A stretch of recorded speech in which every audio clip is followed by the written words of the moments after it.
La dirección administrativa se encarga de la conducción y orientación de la acción empresarial mediante la realización de las actividades de las áreas y niveles de empresa. Es una función orientada en el desempeño de las personas, ya que ellas son los que animan los demás recursos de la empresa. La dirección es una labor que llevan a cabo las figuras de liderazgo en las empresas que tiene como meta que los objetivos se cumplan, solucionar los obstáculos que se presenten y corregir el funcionamiento de la organización, así como la toma de decisiones.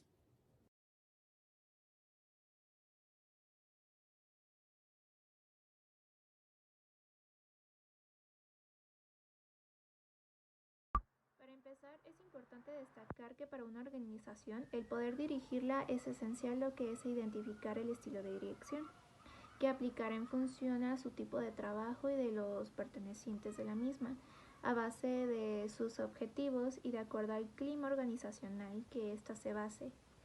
Como podemos ver, se proyecta lo que es un mapa conceptual, en el que nos desarrolla lo que son los estilos de dirección. MacGregor fue quien distingue lo que es la dirección en dos estilos en base a las concepciones antagónicas de la naturaleza humana. Lo que podemos ver es que se desarrolla en lo que son dos teorías, la teoría X, que es la teoría tradicional, y la teoría Y, que es la teoría moderna. Veamos primero en lo que se basa la teoría X. La teoría X se basa en lo que son en algunas concepciones y premisas equivocadas, distorsionadas respecto a lo que es la naturaleza humana. Nos dice que el hombre es indolente y perezoso por naturaleza, que esto quiere decir que según el hombre evita lo que es el trabajo o trabaja lo menos posible.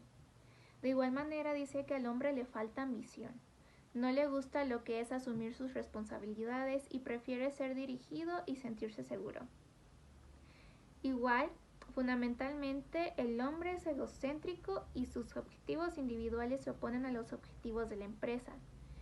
De igual manera, por naturaleza, lo lleva a evitar lo que son los cambios. El hombre le gusta lo que es sentirse seguro, busca lo que es la seguridad y prefiere no asumir lo que son riesgos y quedarse en lo que es en su zona de confort. Y finalmente se basa en lo que su dependencia lo vuelve incapaz de autocontrolarse y autodisciplinarse. Quiere decir que el ser humano prefiere ser dirigido y controlado. De igual manera, la teoría X se caracteriza porque la administración es la encargada de organizar los recursos de la empresa concentrándose en sus objetivos económicos. La administración es un proceso para dirigir los esfuerzos de las personas, incentivarlas, controlar sus acciones y modificar su comportamiento. Sin esta intervención activa lo que es de la dirección, las personas serían pasivas frente a las necesidades de la empresa. La empresa debe utilizar la remuneración como recompensa o castigo. De acuerdo a esto, podemos decir que son concepciones un tanto erróneas y la teoría X se desarrolla en un estilo un poco de dirección más limitado y de acuerdo al control de la energía humana. Ahora vayámonos a lo que nos establece la teoría Y, que es la teoría moderna. La teoría Y nos dice que al hombre medio no le disgusta trabajar, o sea que el hombre tiene esa satisfacción y recompensa, que realmente aplica lo que es el esfuerzo físico y mental para poder desarrollar su trabajo. De igual manera, nos dice que las personas no son por su naturaleza intrínseca pasivas o resistentes a las necesidades de la empresa. Esto quiere decir que se vuelve así como un resultado de su experiencia profesional negativa en otras empresas. Las personas tienen motivación básica, potencial de desarrollo, patrones de comportamiento adecuados y capacidad para asumir responsabilidades.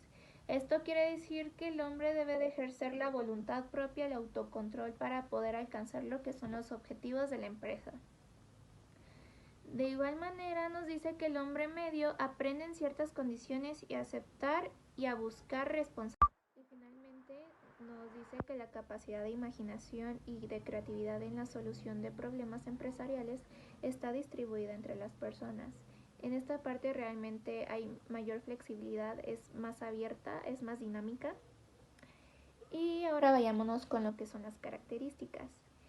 En esta comparación lo que es la teoría X En la teoría Y nos representa lo que es la motivación, el potencial de desarrollo, la capacidad de asumir responsabilidades, no como en la teoría X, que nos decía que el hombre realmente no quería lo que era asumir responsabilidades, sino que se quedaba en lo que era su zona de confort. En la teoría Y nos dice todo lo contrario. Podemos decir que la teoría Y desarrolla un estilo de dirección más abierto y dinámico, en la cual pues está abierta a lo que es crear oportunidades, liberar potenciales, remover obstáculos, estimular lo que es el crecimiento individual, entre otros. Para esto se dice que hay una oposición entre estas dos teorías, porque como pudimos ver anteriormente, la teoría X y la teoría Y son totalmente lo contrario, ya que la teoría X nos establecía de una manera más centralizada, muy lineal, y la teoría Y es una teoría más abierta, más dinámica. Como podemos ver, se muestra lo que es una tabla comparativa y nos dice generalmente lo que fue el mapa conceptual, que la teoría X es la tradicional. Nos dice que las personas son perezosas e indolentes. La teoría Y es totalmente lo contrario. Nos dice que las personas se esfuerzan y gustan a trabajar. La teoría X nos dice que las personas rehuyen el trabajo. La teoría Y nos dice que el trabajo es una actividad tan natural como jugar o descansar. O sea, realmente no se ve como una obligación, no es como que algo forzado. La teoría X nos dice que las personas evitan la responsabilidad para sentirse más seguras, que supuestamente al hombre no le gusta lo que es asumir las responsabilidades y huye totalmente de ellas. Y la teoría Y nos dice que las personas buscan y aceptan las responsabilidades y desafíos. Realmente a las personas les gusta superarse, por eso es que aceptan esa responsabilidad. La teoría X nos dice que las personas deben ser controladas y dirigidas. Y en la otra nos dice que las personas pueden ser automotivadas y actúan por voluntad propia. Las personas son ingenuas y no tienen iniciativa. Y en la otra nos dice que las personas son creativas y competentes. De manera general podemos decir que la teoría X encerraba a las personas y hacía que no disfrutaran tanto del entorno de la empresa. Se cerraban a una misma idea gracias a que era algo muy lineal, muy estructural.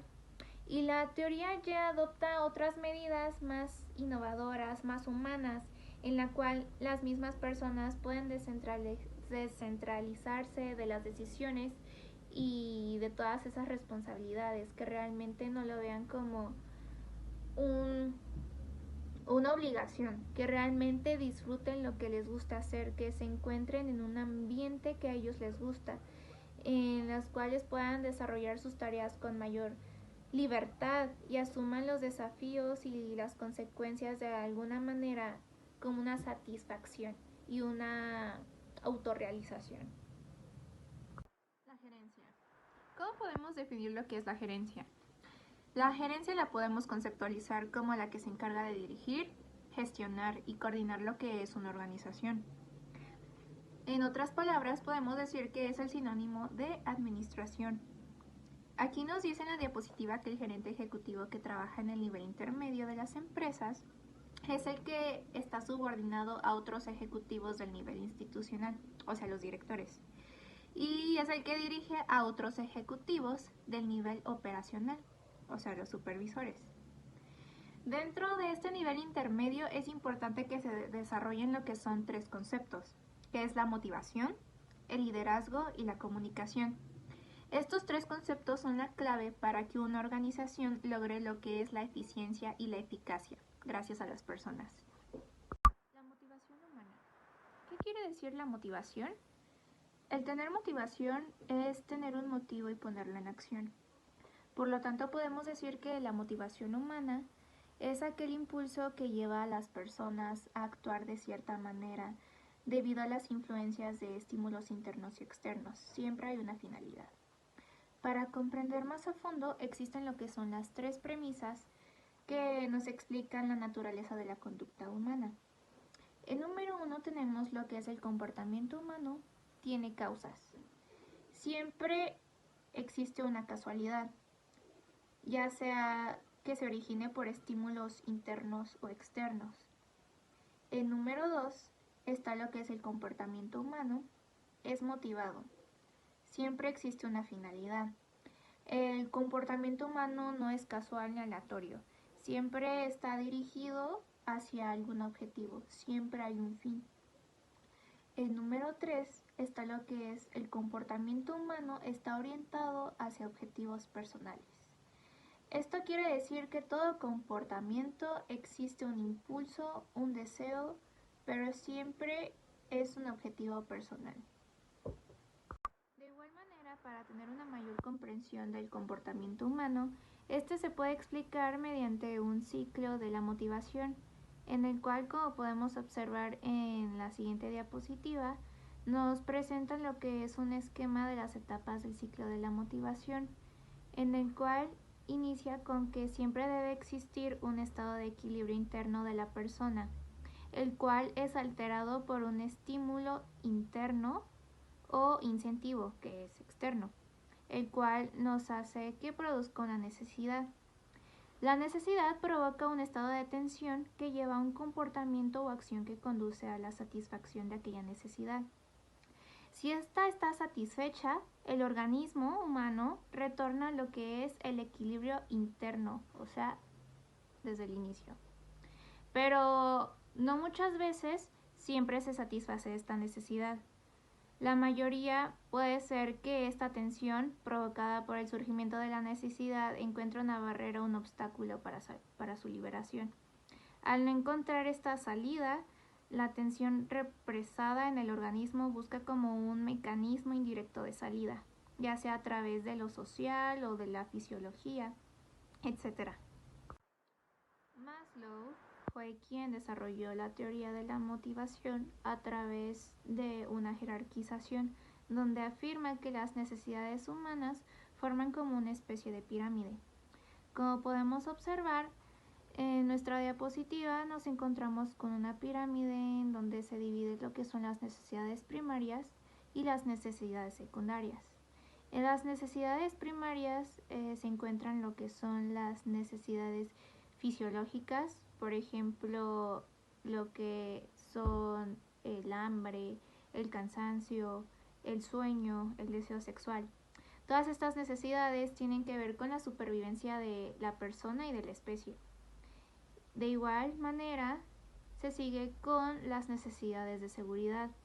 Estos son los que llevan al individuo a protegerse de todo peligro o imaginario, físico, abstracto. La búsqueda de seguridad es el deseo de estabilidad. Ahora pasemos a lo que son las necesidades secundarias. En estas se encuentran lo que son las necesidades sociales, que está relacionado con lo que son la vida social de la persona, ya sea lo que es el amor, el afecto, la participación, la comunicación con otras personas. Tiene esa necesidad de dar y recibir afecto. De igual manera, se sigue con lo que es la necesidad de estima.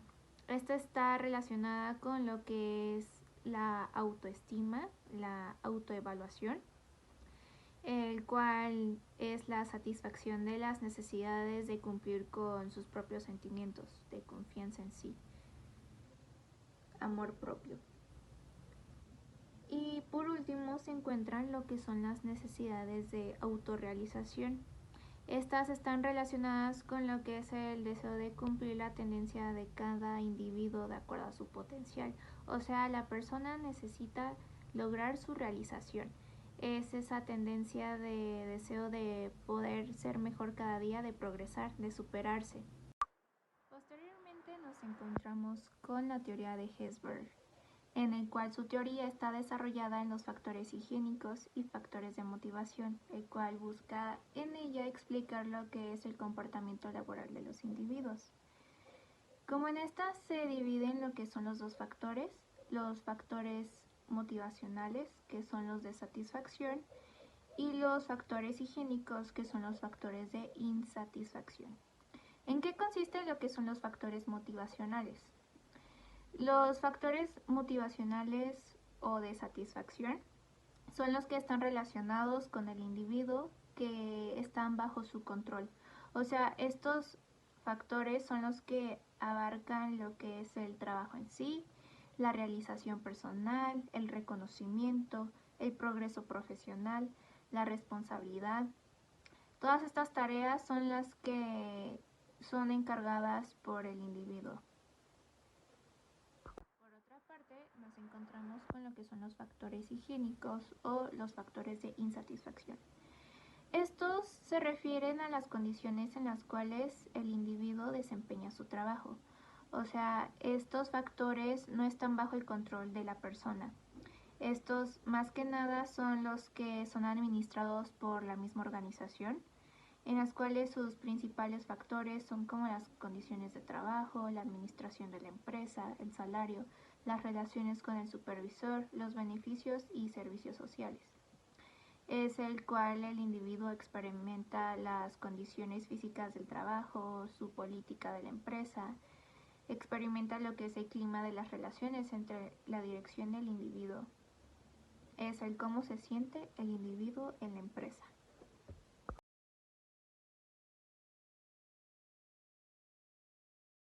Fuerzas básicas de la motivación para producirse. Brom se preocupa por la motivación para producir, determina el nivel de productividad individual y depende de tres fuerzas básicas que actúan dentro de la misma: expectativa, objetivos individuales y la fuerza para alcanzar tales objetivos. Recompensas. Es cuando una persona logra un mejor salario, eso le da motivación para querer producir más. Relación entre expectativa y recompensa. Es la capacidad percibida de influir en la productividad para satisfacer expectativas frente a las recompensas.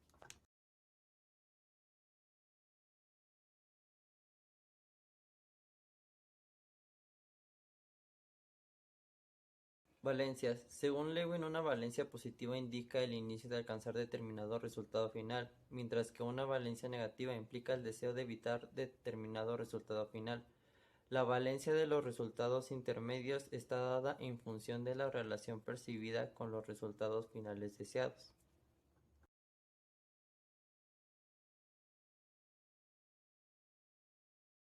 Instrumentalidad. El deseo de lograr una productividad elevada está determinado por la suma de las instrumentalidades y valencias de todos los resultados finales.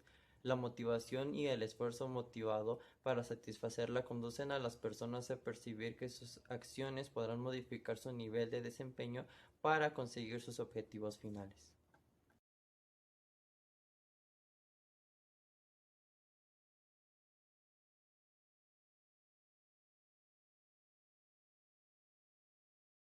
Concepto del hombre complejo. El enfoque situacional de la motivación humana conduce al concepto del hombre complejo. Cada persona es concebida como un sistema individual y complejo de necesidades biológicas, motivos psicológicos, valores y percepciones. En las transacciones con el ambiente organizacional, las personas están motivadas por el deseo de utilizar sus habilidades para solucionar problemas que enfrenta o dominarlos. Cada persona es un sistema individual y particular que incluye motivadores, estándares de valores personales y esquemas de percepción del ambiente externo. Clima organizacional. El clima organizacional se refiere al ambiente interno existente entre los miembros de la empresa y está relacionado con su grado de motivación. El clima organizacional es una cualidad o propiedad del ambiente organizacional percibida o experimentada por los miembros de la empresa y que incluye en su comportamiento. Si el ambiente organizacional permite satisfacer las necesidades individuales de los miembros, el clima organizacional tiende a mostrarse favorable y positivo. Si el ambiente organizacional frustra la satisfacción de las necesidades de los miembros, el clima organizacional tiende a mostrarse desfavorable y negativo.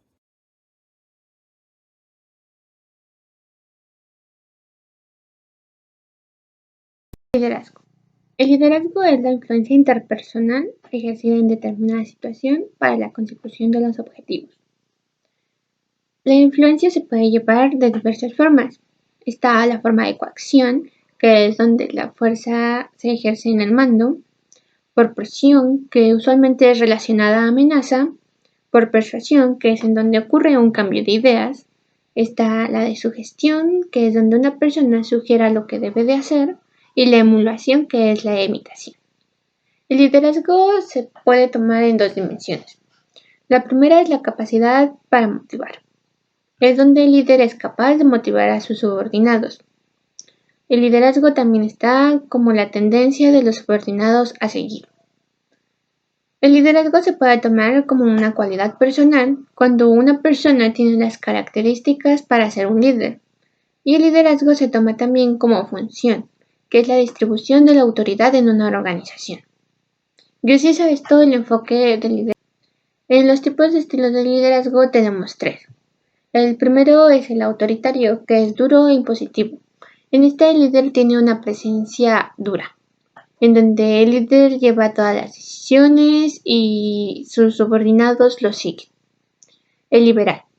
Permiten que los subordinados hagan su voluntad. En este, el líder no tiene presencia y los subordinados tienen un respeto bajo hacia él. Y tenemos por último el estilo de liderazgo democrático, que es aquel que es activo, consultivo y orientador. Desde nuestro punto de vista, este estilo de liderazgo es el más recomendable. Tenemos estilos de liderazgo según Rensis Likert. Sus estilos son 2. Uno está centrado en las tareas, que es lo de la producción, y el segundo está centrado en las personas. Gracias a esto tenemos el grid gerencial, que es aquella en donde las preocupaciones del administrador, las cuales son las personas y la producción, se evalúan en una tabla. La evaluación más recomendable es aquella que está en el punto máximo, donde las preocupaciones son tanto por las personas como por la producción. Gracias a esto tenemos el grid gerencial, que es aquella en donde las preocupaciones del administrador, las cuales son las personas y la producción, se evalúan en una tabla. La evaluación más recomendable es aquella que está en el punto máximo, donde las preocupaciones son tanto por las personas como por la producción. También tenemos la eficacia gerencial, que es el alcance de las exigencias, en donde el administrador logra cumplir los objetivos que se le han propuesto. Aquí tenemos que el comportamiento se dirige hacia las tareas y hacia las personas. El administrador debe de presentar habilidades gerenciales básicas. Las principales son 3, que son la sensibilidad situacional, la flexibilidad de estilo y la destreza de gerencia organizacional. Por último, tenemos el patrón de liderazgo, que es aquel en el que considera y se evalúa en un conjunto de 3 fuerzas, que son las fuerzas del administrador, las fuerzas del subordinado y las fuerzas de la situación. Las 3 fuerzas se deben de tomar en cuenta para el liderazgo, porque si nos saltamos una de estas fuerzas, no tendremos los componentes de comunicación. La comunicación es un intercambio de pensamientos e información para proporcionar comprensión y confianza mutua, además de buenas relaciones. La comunicación también se considera un intercambio de hechos, ideas y opiniones entre 2 o más personas. La comunicación tiene un proceso. Dentro del proceso se encuentran diversos componentes. El primero es la fuente, o mejor conocido como emisor, que es aquella persona o proceso que envía el mensaje. El transmisor, que es el medio, proceso o equipo que codifica y manda el mensaje. El canal es el espacio intermedio entre el transmisor y el receptor. Después tenemos el receptor, que es aquel proceso o equipo que capta y recibe el mensaje. Tenemos el destino, que es la persona o proceso a quien se destina el mensaje final, es decir, a la persona a la que le llegó nuestro mensaje a partir de la fuente. Por último tenemos el ruido, que es aquella perturbación que hace que el mensaje se distorsione o se altere. Debido al ruido, los mensajes se pueden confundir o se pueden malinterpretar. También, de acuerdo a este tema, tenemos las barreras de la comunicación, que son restricciones y limitaciones presentadas dentro de las etapas del proceso de comunicación, que impiden que las señales emitidas por la fuente lleguen nítidas a su destino. Esto es que el mensaje no está claro, no llega completo o hay algún impedimento para que llegue. La comunicación tiene 2 propósitos principales. El primero es proporcionar la información y la comprensión necesaria para que las personas puedan cumplir sus tareas. Por ejemplo, es cuando un líder le dice a un subordinado qué es lo que debe de hacer. Pero en esta la información es completa. Se dice cómo debe hacerlo, qué es lo que se quiere obtener y todo ese tipo de cosas para que el subordinado haga su actividad correctamente. Después tenemos el segundo propósito principal, que es el proporcionar las actividades necesarias que promueven la motivación, la cooperación y la satisfacción en los cargos. Esto es, que un líder, por así decirlo, hablando de liderazgos, tome la iniciativa de motivar a sus subordinados y transmita la información de esa forma, para que los subordinados hagan de manera más eficiente sus trabajos. La comunicación tiene varios tipos. El primero es formal, en donde el mensaje se envía, transmite y recibe a través de un patrón de autoridad determinada. Está el tipo informal, que es aquel que ocurre fuera de los canales formales de una forma oral o escrita. La comunicación oral o escrita va a depender de acuerdo al tiempo, el costo, la rapidez, las preferencias, las habilidades y recursos disponibles para las personas. Luego tenemos el tipo de comunicación descendente. El descendente se relaciona con el tipo de comunicación formal, que es aquel que fluye de arriba hacia abajo, es decirlo así como de un jefe a un subordinado. Tenemos el ascendente, que fluye de abajo hacia arriba, que se parece al informal, en donde los subordinados pueden hablar con los jefes. Luego está, por último, el tipo de comunicación lateral, que es aquel intercambio de información interdepartamental. Ayuda a ligar y unir los componentes de una organización y sirven como fuerzas coordinadas e integradoras. Esto usualmente se relaciona a las relaciones que se tienen entre subordinados o entre jefes de departamentos. Yo les hablaré acerca de la motivación. El concepto de la motivación es que es un estado interno que genera, mantiene y digiere una conducta de la persona hacia metas o fines determinados. Un ejemplo de esto tiene 3 características. La primera es que es bastante compleja. Al momento de hacer el análisis, integra aspectos cognitivos, afectivos, así como conscientes e inconscientes. Es extrínseca e intrínseca. Cuando yo hablo de la motivación extrínseca, quiere decir que viene de fuera, alguien me motiva y regular, a veces llegas a tener una recompensa material o puede que no. Un ejemplo. De la motivación. Según la teoría de Maslow, nos dice que las necesidades humanas se organizan de una forma jerárquica, esto formando una pirámide, en las cuales podemos encontrar necesidades primarias y secundarias. Dentro de las necesidades primarias encontramos las fisiológicas, que son todas esas necesidades para la supervivencia del ser humano, el cual busca satisfacerlas. Un ejemplo de estas podrían ser el hambre, el cansancio y el sueño. Las de seguridad, donde el individuo busca protegerse de todo peligro, ya sea imaginario, físico o abstracto. Dentro de las necesidades secundarias encontramos las sociales, que es la adaptación o no del ser humano en la sociedad, la participación con grupos de personas y el recibimiento de afecto. Las de estima, que es la autoevaluación y autoestima del individuo al satisfacer algunas necesidades, trayendo consigo sentimientos positivos al lograr satisfacerlas y sentimientos de frustración al no satisfacerlas. Y por último encontramos las necesidades de autorrelación, que es buscar progresar y desarrollar su talento. El comportamiento del ser humano puede ser motivado por varias razones, no solamente por una.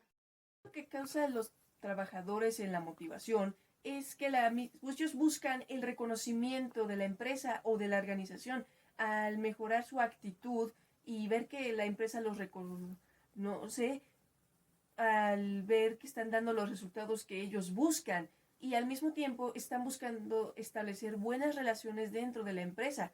Esto puede ser una gran ventaja al querer estar en el entorno y mejorar la actitud, pero también puede causar el efecto contrario, que puede ser el quedarse aislados dentro de la misma organización o no cumplir los objetivos que la empresa buscaba. La importancia que tiene en la empresa la motivación En primer punto, sería tener motivados a sus trabajadores, ya que ellos son el motor para que funcione y para alcanzar sus objetivos. En tanto al cliente, se podría decir que le brindan una mejor experiencia porque transmiten el ambiente laboral que hay dentro de la empresa. El concepto de liderazgo se entiende como la habilidad o el proceso en el que una empresa puede fluir e influir con los demás para conseguir ciertos objetivos. Esto quiere decir que pueden conseguir a una persona que lleve el mando y el liderazgo para que la empresa pueda congeniar y fluya y logre las metas que están planteando.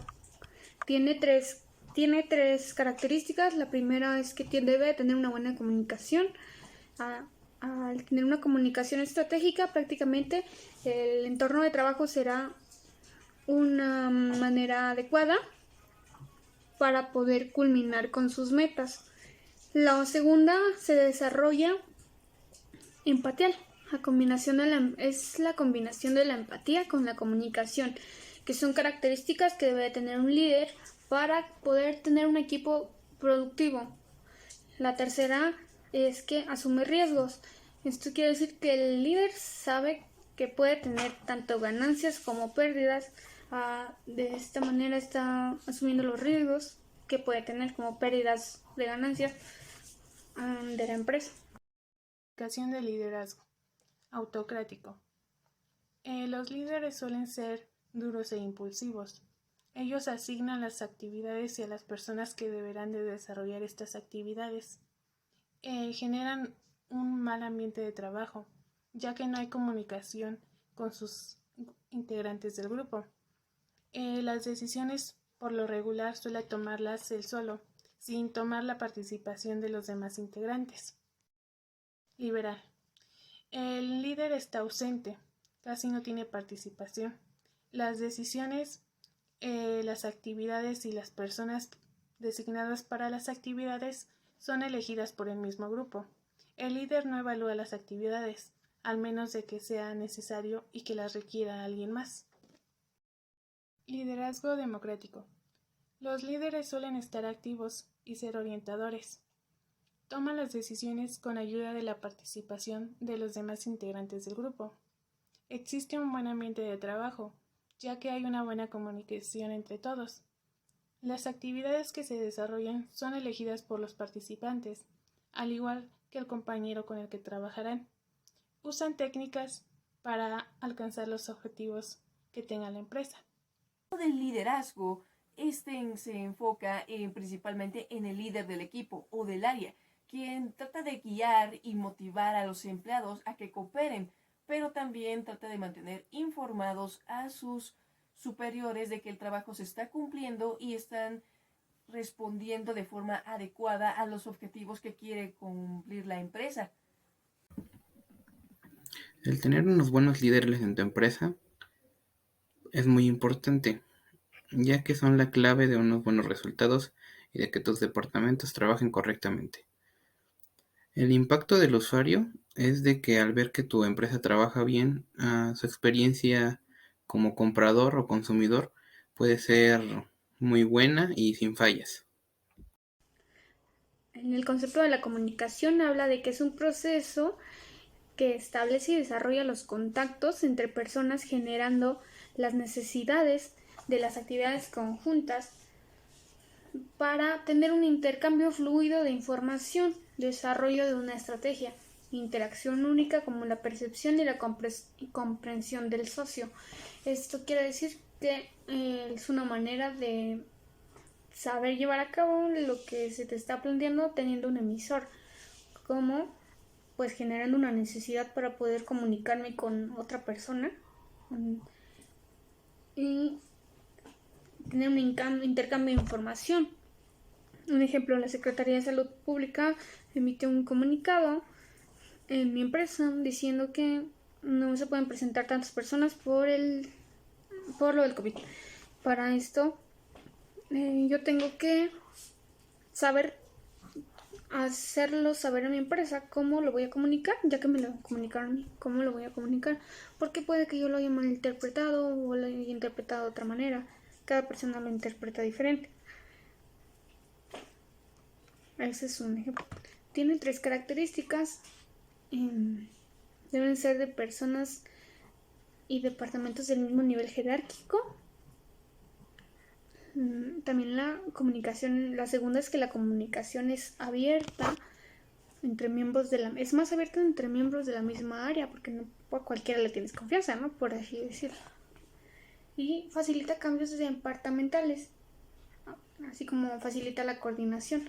Un ejemplo, en este trabajo en equipo, comunicándonos, planteando ideas de cómo íbamos a exponer, de cómo íbamos a grabar este video, de quién hacía tal presentación, de qué parte iba a trabajar cada compañero. Fue una manera de comunicarnos para facilitar esta tarea y el desarrollo que nos dejaron de la misma. La acción de la comunicación se divide en varios tipos y cada uno de ellos depende del momento y la necesidad en que se requieran.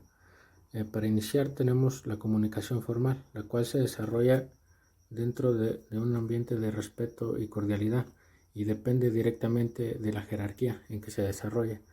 Por otro lado, tenemos la comunicación informal, la cual suele ser más común y se desarrolla fuera de los canales de formalidad, mediante un formato oral o escrito.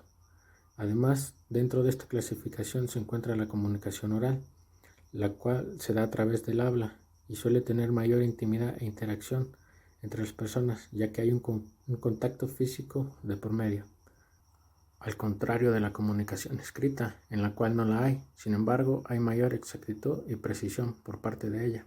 En este apartado encontramos la comunicación descendente, la cual fluye de arriba hacia abajo y por lo general son mensajes con propósitos informativos. Además, también encontramos a la comunicación ascendente, la cual va de abajo hacia arriba. En ella se presentan sugerencias, reclamos e informes de desempeño, entre otros. Y para terminar tenemos a la comunicación lateral u horizontal, la cual se considera el flujo de comunicación más importante, ya que en ella se desarrolla la mayor parte de la comunicación de los trabajadores. En el caso de la comunicación, este es un aspecto importante porque se encarga de que la información fluya de manera constante, pero también trata de compartirse ideas, evitar errores y hacer que las ideas se escuchen, se pongan en pie. Esto es de gran cooperación entre los equipos, porque también ayuda a mejorar el espíritu de ellos mismos, pero también trata de mejorar el desempeño dentro de la organización al trabajar. Importancia para la empresa y el usuario. En este caso hablaremos de comunicación. Una buena comunicación mejora la competitividad de la organización de su adaptación a los cambios de entorno, facilita el logro de los objetivos y metas establecidas. Esto quiere decir que al tener una buena comunicación en tu empresa, se te va a facilitar todo porque es una de las principales claves para que tu empresa funcione bien. Desde la perspectiva del cliente, es muy importante porque ya que tus trabajadores proyectan seguridad y al ver que el servicio les gusta, los usuarios pueden atraer a más y así puede crecer más tu empresa. En el concepto de supervisión, la supervisión trata de ejercer una inspección en un trabajo realizado con otra persona que supervisa, pero esa persona tiene mayor jerarquía. Esa persona tiene la facultad de determinar si la acción supervisada es correcta o no. Tiene 3 características. La primera es que se debe conocer con propiedad y a profundidad si las actividades son responsabilidad, siendo de manera de tener respeto y reconocimiento de sus trabajadores. La segunda es que no se realizan las labores directamente, sino que se hace que se lleven a cabo el trabajo para poder desarrollarlo y si cuenta con aptitudes de dirección. La tercera es que debe estar altamente motivado, tanto que sus supervisores para alcanzar el desempeño eficiente y exitoso del grupo. Dentro de la clasificación de la supervisión encontramos a los supervisores de la especialización, los cuales son aquellos que desarrollan diferentes orientaciones de trabajo en base a su ambiente laboral. Por otro lado encontramos a los supervisores de primera línea, los cuales son los encargados de la responsabilidad de la dirección del trabajo del personal no administrativo. Y la supervisión, se trata de que el trabajador cumpla con los trabajos o actividades que la empresa pide, para que así pueda orientarse y guiarse para llevar a cabo la tarea de seguir las políticas y reglas para cumplir con los objetivos en general. La supervisión es de suma importancia, ya que su principal función es verificar y cuidar el perfecto funcionamiento de las actividades llevadas en la empresa. Esto se podría decir que supervisan que tu producto se haga bien. Esto se rige entre algunas normas, se puede decir. De punto de vista del cliente, nos atrae como resultado que se sienta confiado de comprar o de consumir, ya que todo está perfectamente bien hecho. La dirección es una fase importante del proceso administrativo en el cual tanto los líderes de la organización como los mismos trabajadores tratan de ayudarse y cooperar mutuamente con el fin de cumplir los objetivos de la organización para que pueda mantener un equilibrio entre lo que es la motivación, la supervisión, el liderazgo y la comunicación para mantenerse en un orden y que el entorno sea muy agradable para todos.